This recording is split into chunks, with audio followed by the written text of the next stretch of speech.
সবাইকে অনেক স্বাগত আর অনেক ভালোবাসা জানিয়ে দীপ্তি চৌধুরী পেজে একটা নতুন ভিডিও শুরু করছি। কেমন আছো তোমরা সবাই? নিশ্চয়ই খুব ভালো আছো, আর আমিও অনেক বেশি ভালো আছি। আজকে হলো রবিবার, এখন ঘড়িতে টাইম হচ্ছে বেলা 12টা, 12:30।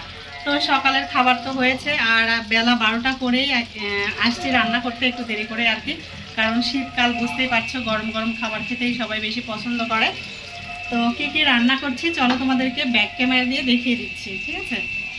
তো বন্ধুরা, এদিকে দেখো, এই যে মাছের মাথা ভেজে নিচ্ছি। আর মাছের মাথা দিয়ে হবে হচ্ছে মাসকলাইয়ের ডাল। মাসকলাইয়ের ডালটা প্রেসার কুকারে করে সিদ্ধ করে নিয়েছি, আর এই মাছের মাথাটা ভেজে ডালের মধ্যে দিয়ে দিব। তো চলো, এই যে মাছের মাথা ভাজা হয়ে গিয়েছে, ডালের মধ্যে দিয়ে দিলাম। ঠিক আছে, একটু ভেঙে দিব।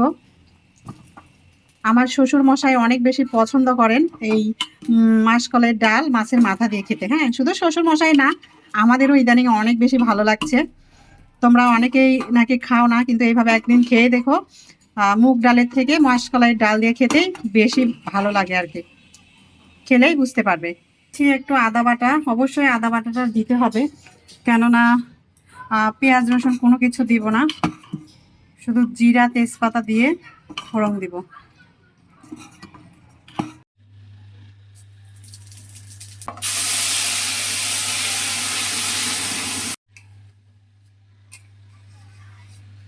তো বন্ধুরা, ডালটা ফোড়ন দিয়ে ডালটা নামিয়ে ফেললাম, আর এদিকে রান্না করব একটু পালং শাক মলা মাছ দিয়ে। তো মলা মাছগুলো ভালো করে আগে তেলের মধ্যে ভেজে নিচ্ছি। আমরা ছোট মাছও হচ্ছে ভেজে খাই, ছোট মাছ কখনোই কাঁচা খেতে পারি না।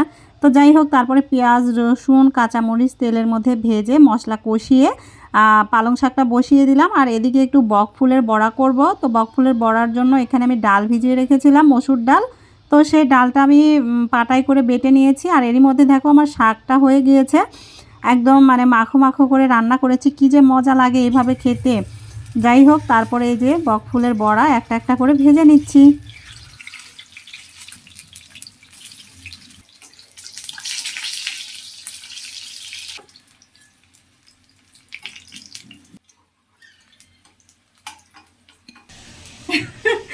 পাগল খালি গায়ে দেখানো যায় না ভিডিওতে, কপিরাইট দিয়ে দেয় খালি গায়ে থাকলে।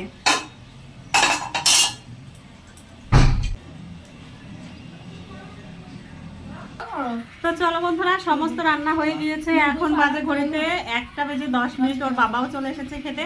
তো এই যে সমস্ত খাবার নিয়ে বসে পড়েছে। চলো কীরকম কী রান্নাবান্না হলো তোমাদেরকে দেখিয়ে দিচ্ছি। তো এই হলো আমাদের লাঞ্চ মেনু। এটাতে হয়েছে গরম গরম ধোয়া ওঠা ভাত, আর এদিকে রয়েছে হচ্ছে বক ফুলের বড়া, এদিকে রয়েছে ছোট মাছ দিয়ে পালং শাকের চচ্চড়ি, আর এদিকে রয়েছে মুগ ডাল মাছের মাথা দিয়ে। হ্যাঁ, এইগুলো খাবার। চলো, খাওয়া দাওয়া করে তারপর হচ্ছে থালা বাসন ধুয়ে রান্নাঘর ক্লিন করে একটু শুয়েছি, ভিডিওতে ভয়েস দিলাম, একটা রিল আপলোড করলাম। এখন একটু বড় ভিডিও এডিটিং করলাম। তো যাই হোক, একটু ঘুমানোর চেষ্টা করছি, কিন্তু ঘুম মোটেও আসছে না। ঘুম কী করে আসবে? ওদিকে তো অনেক কাজ রয়েছে, সামনে বাড়ি যাব কিছুদিন পর। তো বাড়ি যাওয়ার আগে কিছু মানুষের কাজ আছে, সেগুলো করব, নিজের কিছু কাজ আছে সেগুলো করব, সবগুলো করে টোরে তারপরে যাব। আর ইদানিং কী বলো তো, ভিডিও তো একদমই করতে ইচ্ছা করে না। হয়তো দেখা যাচ্ছে 2-1টা কাজের ক্লিপ নিয়েছি, ভিডিও ক্লিপ নিয়েছি, তারপরে পরেরটা নিতে আর মনে থাকে না। এই করতে করতে না আমার আর বড় ভিডিওই আপলোড করা হয় না। আর ইদানিং কেন যেন আর এনার্জিও পাই না আগের মতো। প্রথম অবস্থায় যখন ব্লগিং শুরু করি, কি পরিমাণ যে এনার্জি ছিল, প্রত্যেক দিন একটা করে বড় ভিডিও দিতাম। আর ইদানিং কিছুই ভালো লাগে না। আর তার থেকেও বড় কথা হলো, ভিডিওতে একদমই ভিউজ নেই। এইভাবে আর কতদিন বলো, ভালো লাগে না। তো যাই হোক, ভিডিওটা আর বেশি বড় করব না, এমনিতেই ভিউজ নেই। আবার যদি কেউ আরও যদি বড় ভিডিও করি তাহলে তো কেউ দেখবে না। তো চলো, ভিডিও আজকের মতো এতটুকুই রাখছি। দেখা হচ্ছে আবার নতুন একটা ভিডিওর সঙ্গে। সেই পর্যন্ত সবাই খুব ভালো থেকো, সুস্থ থেকো, সুন্দর থেকো। Tata, see you.